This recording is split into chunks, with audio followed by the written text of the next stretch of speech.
जय जोहार। अपन देखा तो न्यूज प्लस 21 मैं हूं अपन के संग ललिता चक्रधारी। चलो शुरू करथन बिहिनिया के खबर। राष्ट्रपति रामनाथ कोविंद आज सदन में पढ़ी बजट अभिभाषण। वित्त मंत्री निर्मला सीतारमण साल 2021-22 इकोनॉमिक सर्वे रिपोर्ट करही पेश।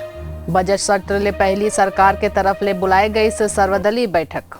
5 राज्यों में चुनावी रैली के रोक पर रिव्यू करे लेके चुनाव आयोग के आज हुई बैठक। छत्तीसगढ़ में आज विश्वासघात दिवस मनाही किसान। केंद्र सरकार हा किसान आंदोलन में किए वादा ला पूरा नहीं करिस। रायपुर में कलेक्ट्रेट के पास जुटी किसान। यूपी चुनाव पर योगी आदित्यनाथ आज आगरा में घर घर जाके कर ही प्रचार। यूपी चुनाव ला लेके पीएम मोदी के पहली वर्चुअली रैली आज 21 विधानसभा क्षेत्र के लोगों ला कर ही संबोधित। अखिलेश यादव आज कर ही नामांकन। मैनपुरी के करहल सीट ले पहली बार लड़त है विधानसभा चुनाव। संसद में बजट ले पहली आज पेश हुई आर्थिक सर्वेक्षण।